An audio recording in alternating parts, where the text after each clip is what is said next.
Hi hello மக்களே, இப்போ நாங்கள் எங்கே புறப்பட்டோம்னா திருச்சிக்கு கிளம்பியாச்சுங்க. ஏன்னா நாளே போகலான்னு நினச்சா, ஆனால் பாப்பா வீட்டில் விட்டுட்டு போகிறனால விடிய காத்தால் கிளம்பியாச்சு. 5:30 இருக்குங்க நாங்கள் கிளம்பி வரும்போது.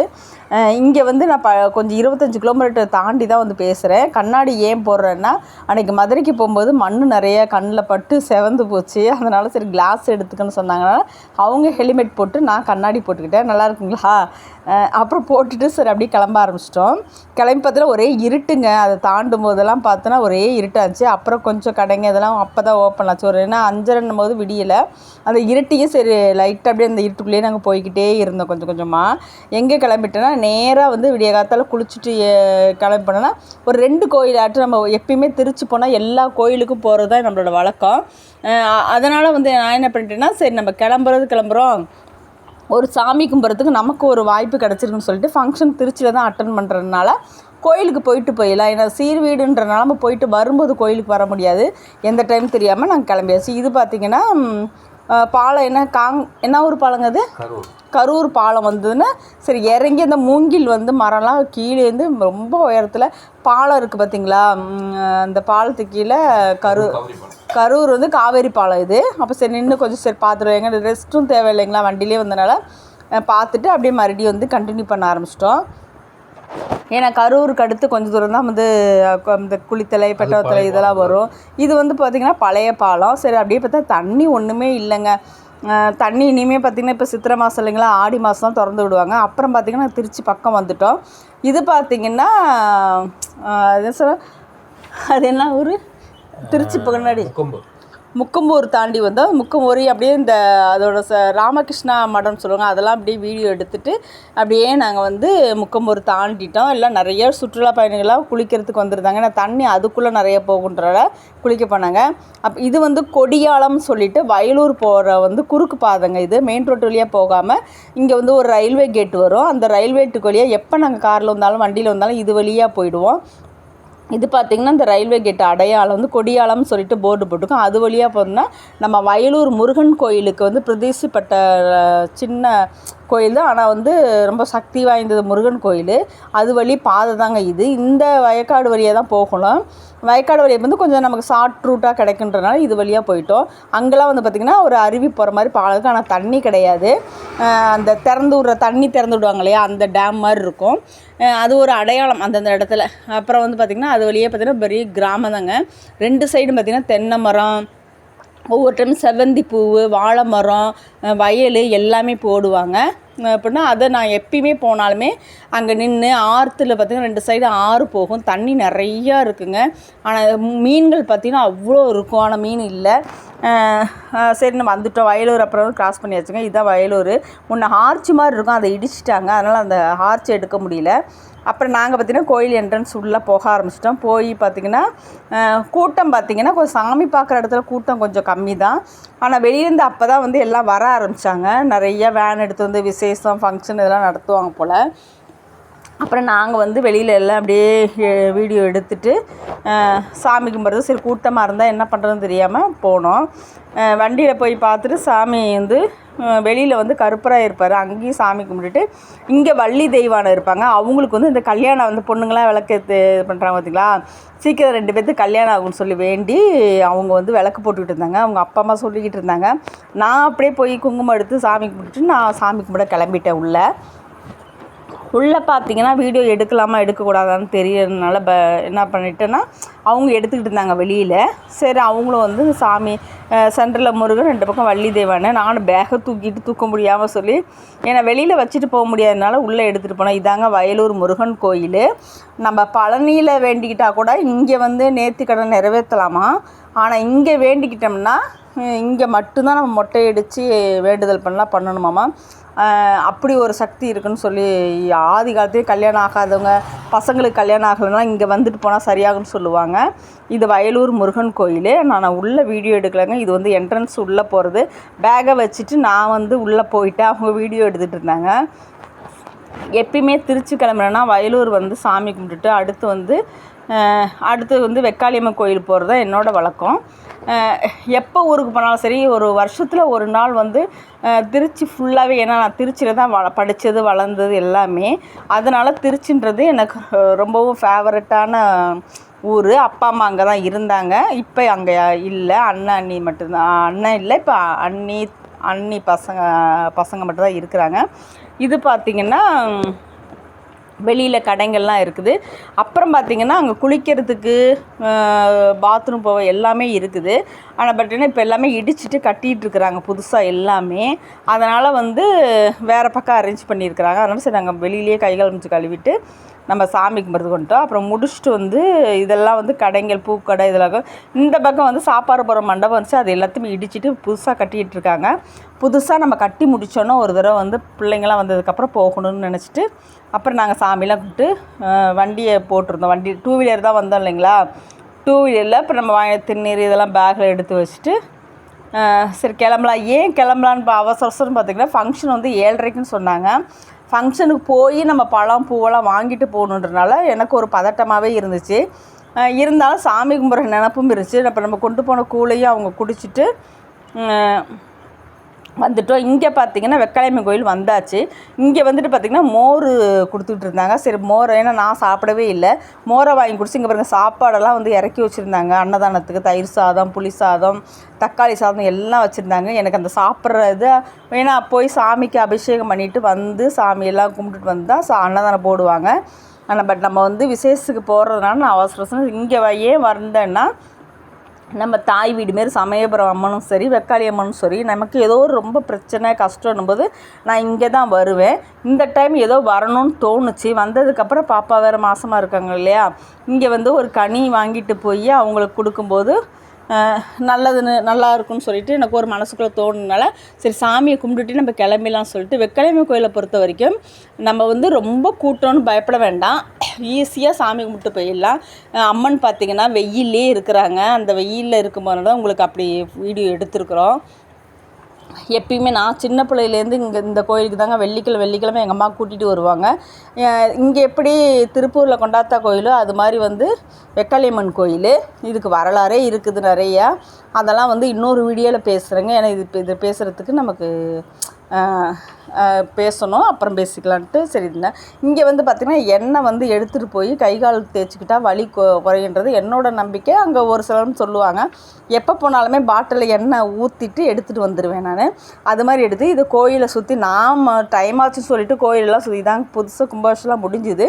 ஆனால் சாமிக்கு மட்டும் கோபுரம் கட்ட மாட்டாங்க.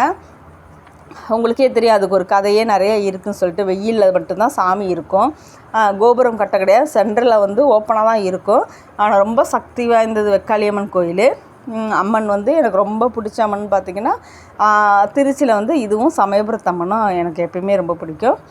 அப்புறம் பார்த்திங்கன்னா சாமிக்கு மட்டும் சுற்றி முடிச்சுட்டு எப்போ போனாலுமே நம்ம ஈஸியாக சாமியை பார்த்துடலாங்க. நம்ம இப்போ போய் கொஞ்சம் கூட்டத்தில் நின்று அப்படி தானே கிடையாதுங்க, ஈஸியாக சாமியை கும்பிட்டுடலாம். இதெல்லாம் வந்து வச்சுருப்பாங்க இங்கே கோயில். கருப்பராய சாமி, துர்க்கை அம்மன், சிவன் எல்லாமே இதில் ஏன்னா இருக்குங்க. என்னால் பொறுமையாக சாமி கும்பிட முடியல, அவசரம் கும்பிட்டுட்டு இந்த டைம் தான் நாங்கள் அவசரம் கும்பிட்டோம். மற்றபடி எப்போ போனாலுமே பொறுமையாக இருந்து உட்காந்து சாமியெலாம் கும்பிட்டு தான் வருவோம். இது எல்லாமே லைனாக இருக்கும் சாமி. நம்ம பொறுமையாக உட்காந்து எவ்வளோ நேரம் வேணாலும் கும்பிடலாம், எவ்வளோ நேரம் வேணாலும் சாமியும் பார்க்கலாம். பட்டுப்புடவை பார்த்திங்கன்னா வந்து மாற்றிக்கிட்டே இருப்பாங்க. அவ்வளோ ஒரு விசேஷமான கோயில்னால் திருச்சியில் வந்து வெக்காளியம்மன் கோயில். அதை வந்து சாமியெல்லாம் கும்பிட்டு முடிச்சதுக்கப்புறம் அவங்க மறுபடியும் ஒரு வீடியோ எடுத்துகிட்டு இருந்தாங்க. நான் பார்த்திங்கன்னா கடகடன்னு போய் வந்து எனக்கு எண்ணெய் வந்து அங்கே இருந்துச்சு. ஃபஸ்ட்டு எண்ணெயை வந்து பாட்டிலில் எடுத்துக்கிட்டேன். அதுக்கப்புறம் நான் கொண்டு போயிருந்த எண்ணெயை வந்து சாமிக்கு அந்த இதில் முன்னெல்லாம் வெளியிலேயே இருக்கும், இப்போ என்னமோ எல்லாம் இது பாக்ஸ் மாதிரி வாங்கி வச்சுட்டாங்க. முடிச்சுட்டு நான் கிளம்பியாச்சுங்க. கிளம்பி பார்த்திங்கன்னா மார்க்கெட் வந்துட்டேன். ஏன்னா பூ வாங்கிட்டு போகலான்னு சொல்லிட்டு போனேன். மல்லிகைப்பூ 70 ரூபான்னு சொன்னாங்க. எனக்கு என்னமோ அவசரத்தில் என்ன வாங்குறதுனே தெரியாமல் மல்லிகைப்பூ மட்டும் ஒரு 1/4 கிலோ வாங்கிட்டு பழம் கேட்டால் நம்ம திருப்பூரை விட திருச்சி மார்க்கெட்டு ரொம்ப ஜாஸ்திங்க. ஆப்பிள்லாம் பார்த்தீங்கன்னா 250 ரூபா 300 ரூபா சொல்கிறாங்க. அந்தளவுக்கு எப்படின்னு தெரியலங்க. நான் அப்புறம் விசேஷ வீட்டுக்கு போயிட்டோம். போனதுக்கப்புறம் நம்ம கொண்டு போனதெல்லாம் வச்சு கொடுத்துட்டு இது தம்பி ஒய்ஃப்னு எடுத்தாங்க. நான் அவங்க எல்லாமே ஃபங்க்ஷனுக்கு கொடுத்துட்டோம்.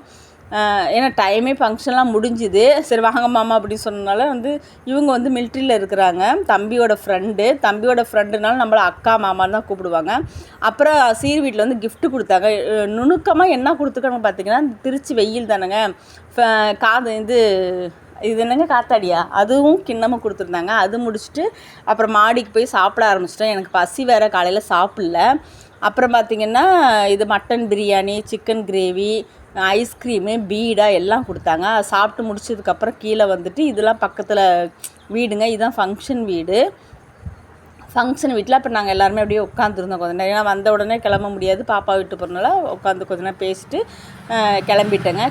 கிளம்பி முடிச்சதுக்கப்புறம் திரும்ப மார்க்கெட்டு வந்தேன். ஏன்னா பாப்பாவுக்கு வந்து சரி பூ வாங்கிட்டு போகலாம், அங்கே வந்து காய்கறி வந்து கொடி அங்கெல்லாம் போடுவாங்க இல்லையா, வயல் பகுதி தானே, அதனால் வந்து ஃப்ரெஷ்ஷாக காய்கறி கிடைக்கும்னு சொல்லிட்டு போனேன். அப்போ பார்த்திங்கன்னா மாம்பழம் இருந்துச்சு. சரி மாம்பழம் பார்த்தோன்னே பாப்பாவுக்கு வாங்கிட்டு போகலான்னு சொல்லிட்டு 2 கிலோ பக்கம் செந்தூர மாம்பழம்னு சொன்னாங்க. சரி செந்தூரமாக என்னான்னு தெரியல, இருந்தாலும் சரி கொடுத்தனால ஒரு 2.5 கிலோ பக்கம் இருந்துச்சுங்க. அதை வாங்கிட்டு இங்கே பார்த்திங்கன்னா இந்த புடலங்காய், வாழைக்காய், பாவக்காய், மிதிப்பாக்கள் வந்து திருச்சியில் ரொம்ப ஃபேமஸுங்க. ஆனால் பார்த்திங்கன்னா விலை ஜாஸ்தி. படி 50 ரூபா சொன்னாங்க. எனக்கு வாங்கலை, சரி நான் பழுத்துருன்னு சொல்லிட்டு விதைக்கு மட்டும் இருக்கான்னு பார்த்தேன். அப்புறம் சத்திர பஸ் ஸ்டாண்டு வந்துட்டு மார்க்கெட்டில் பார்த்திங்கன்னா சத்திரம் வழியாக தான் நம்ம போயாகணும். அப்புறம் இங்கே வந்துட்டு நாங்கள் இந்த பழம் இதெல்லாம் வாங்கி பையில் வச்சுட்டு ரெடி பண்ணிகிட்டு இருந்தேன் நான். அப்புறம் அவங்க போய், ஏன்னா நம்ம கொண்டு போகிறத வந்து கையில் பிடிச்சிட்டு போக முடியாதனால பேக்குள்ளே வச்சிடலாம்னு சொல்லிட்டு எல்லா காய் நான் என்னென்ன வாங்கியிருந்தேன்னு பார்த்தீங்கன்னா மாங்காய் 1 கிலோவும், மாம்பழம், அப்புறம் கொஞ்சம் இது இன்னும் 2-3 காய், பூ 1/4 கிலோ வாங்கிட்டேன். இது வந்து சத்திரம் பஸ் ஸ்டாண்டுங்க. சத்திரம் பஸ் ஸ்டாண்டு வழியாக தான் நம்ம போயாகணும். அதனால் சத்திரம் பஸ் ஸ்டாண்ட் வழியாக வந்துட்டு சரி அங்கே ஏதாச்சும் விற்கிதா என்னன்னு பார்த்துட்டு, இங்கே வந்து இந்திரா காந்தி காலேஜ் இருக்குதுங்க. காலேஜு நிறைய காலேஜ் இருக்குது.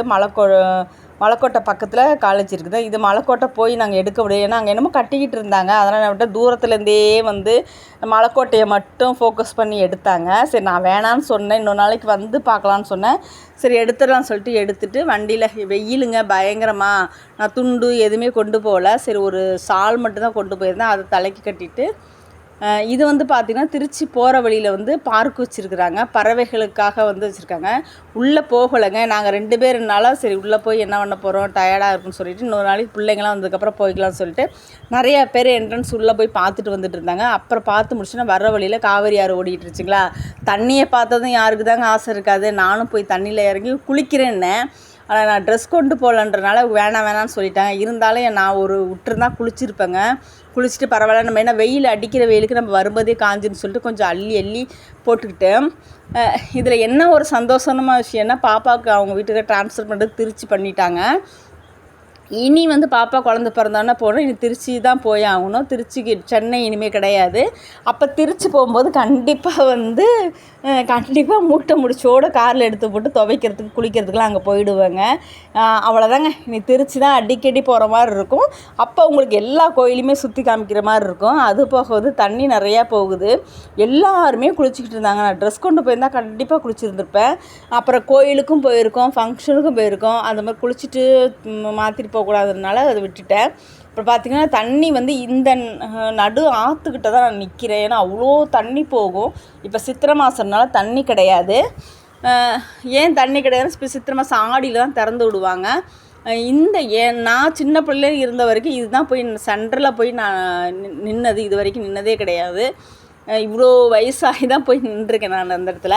அப்புறம் அங்கே ஒரு வீடியோ எடுத்துகிட்டு அப்படியே ஜாலியாக குளிச்சுட்டு கிளம்பிடலான்னு சொல்லிட்டு வர மனசே இல்லைங்க. ஆனால் டைம் ஆகிடும், நைட்டு வரைக்கும் வரணுமேனு வந்துட்டோம். இங்கே வந்து மேலே ஏறும்போது கொஞ்சம் தண்ணி கிடச்சி பார்த்தீங்கன்னா மீன் நிறைய குட்டி மீனுங்க. இந்த குறவை மீன், சின்ன மீனுங்க வந்து நிறைய காலுக்குள்ளியும் கையுக்குள்ளின்னு ஓடிச்சு. சரியாக உங்களுக்கு வீடியோவில் தெரியுமா என்னன்னு தெரியல. அப்படியே அப்புறம் மேலே ஏறி, இதுதாங்க மேலே ஏறி பேகை ரோட்லேயே வச்சுட்டோம். இங்கே வர வழியில் வந்து ஆஞ்சநேயர் கோயில் ஒன்று இருந்துச்சு. சரி அங்கே வந்து ஒரு தடவை காரில் இருக்கும்போது பக்கத்தில் தூங்கினோம். அதையும் அப்படியே வீடியோ எடுத்துகிட்டு அப்படியே கிளம்பிட்டு வர வழி பார்த்திங்கன்னா போகும்போது பழம் வாங்கிட்டு போயிருந்தேன். ஆனால் வரும்போது சரி ஒரு 2 சீப்பு வாங்கிக்கலாம் சொல்லிட்டு வரும்போது அப்போ அந்த பாட்டி வந்து தூக்கிட்டு வந்துட்டு இருந்தாங்க. போகும்போது ஒரு தாத்தாட்ட வாங்கினேன். சரி வரும்போது இந்த பாட்டிக்கிட்ட வாங்கிக்கலான்னு சொல்லிவிட்டு, ஏன்னா வயசானவங்க தூக்கிட்டு கொஞ்சம் தூரம் நடந்து முடியாதனால எனக்கு பாவமாக இருந்துச்சுன்னு சொல்லி அவங்கக்கிட்டே வந்து பழம் வாங்கி 2 சீப்பு வாங்கிட்டு வந்துட்டோங்க. வர வழி பார்த்திங்கன்னா நம்ம அங்கே மதுரை சைடு வர மாதிரி இங்கேயும் வந்து முருங்கைன்னா ரொம்ப ஃபேமஸுங்க. குட்டை முருங்கை பெருசாக இருந்துச்சு, அதையும் வாங்கிட்டு காங்கேயம் வந்துட்டோம். காங்கேயம் பார்த்திங்கன்னா இது வரைக்கும் காங்கேயங்காலம் நான் பார்த்ததே இல்லைங்க. இங்கே வந்து பார்த்திங்கன்னா காங்கேயங்காலம் இருந்துச்சு. இப்போ தான் செலவு வச்சாங்கன்னு தவிர நான் இப்போ தான் பார்க்குறேன். அதையும் பார்த்துட்டு சரி அதையும் ஒரு வீடியோ எடுத்துகிட்டு அப்படியே வந்து கிளம்புனா. இங்கே சிவன் மலை தானுங்க. சிவன் மலை வந்து நைட் ஆகிடுச்சுங்க. அப்போ தெரிஞ்சு சரி அதையும் வீடியோ எடுத்துகிட்டு அப்படியே இருட்டாக இருந்துச்சு. ஒரு நாளைக்கு சரி போகலான்னு முடிவு பண்ணிவிட்டு அதை மட்டும் எடுத்துகிட்டு வீட்டுக்கு சரி பாப்பாருன்னு வீட்டுக்கு கிளம்பி வந்துட்டேங்க. அவ்வளோதான். ஓகே மக்களே, பாய். இந்த வீடியோ பிடிச்சினா லைக் பண்ணுங்கள், ஷேர் பண்ணுங்கள்.